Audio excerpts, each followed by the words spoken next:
Ego. It looks like a small, simple word, but in reality, it's incredibly powerful and dangerous.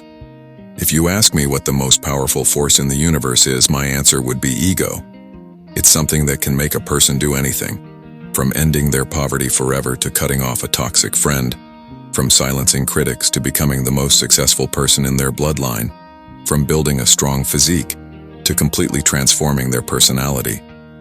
Your ego can push you to achieve dreams bigger than your current reality.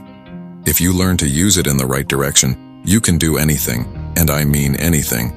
But for that, you need to fully understand and decode your ego.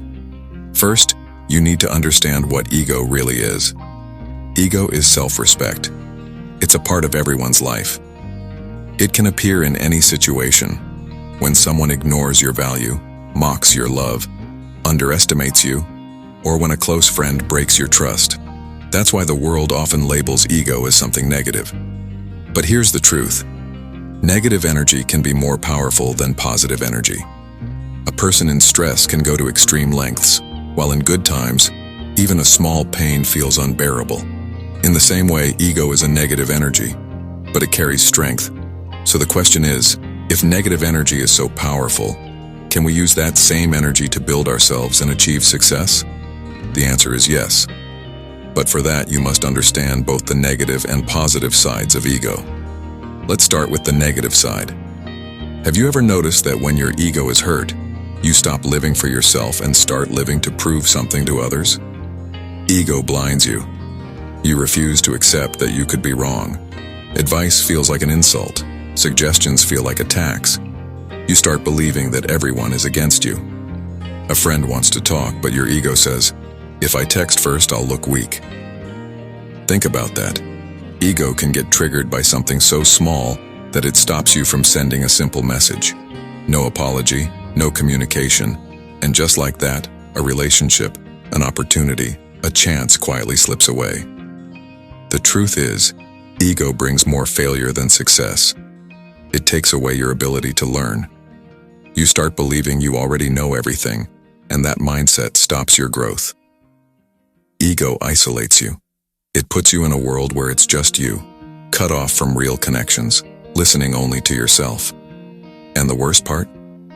You may win in ego, but you lose in life. But ego isn't always bad. If ego can destroy you, it can also build you. When the world tries to put you down, ego reminds you, "I'm not as small as they think." When people say you can't do something, your ego responds, "Watch me." Ego can become the fuel that keeps you going even when you're exhausted. It can light a fire inside you when you have no motivation left. It gives you identity, the belief that you matter, that you're capable, that you deserve your dreams. When someone tries to break your self-respect, ego becomes your shield.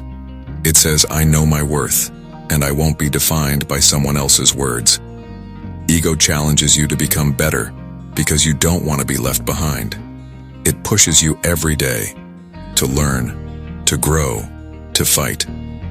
Now, controlling your ego doesn't mean destroying it.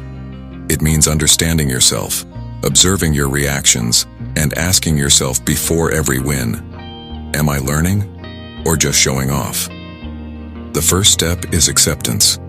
Admit that you have an ego. Everyone does. The difference is whether you control it or it controls you. For example, if someone calls you out in public, your first reaction might be, "Who are they to say that?" But if you pause and think, "Are they right?" That's the moment you start gaining control over your ego. The second step is adopting a learning mindset. In every situation, ask yourself, what can I learn from this? Ego says, I already know everything. Growth says, there's always more to learn.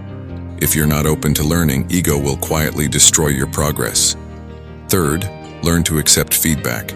People who tell you the truth are not your enemies. They are your mirrors. Stop avoiding them. Start learning from them.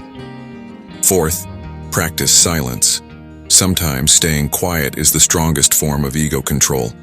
When you don't argue or justify yourself, your actions speak, and that becomes your true strength. You don't need to break your ego, you need to redirect it. If you fight it, you'll get exhausted. But if you learn to guide it, it becomes your energy. So remember, ego can be your greatest enemy or your greatest power. The difference is simple. Do you control it, or does it control you? Life will test your ego everywhere. When you succeed, when you're insulted, when everything is falling apart, and even when you've already won. The negative side of ego says, "No one should put me down." The positive side says, "I'm willing to bend so I can learn." Close your eyes and ask yourself, is your ego lifting you up or pulling you down? The moment you get your answer, that's where your real comeback begins. This is the power of ego. And now, it's in your hands.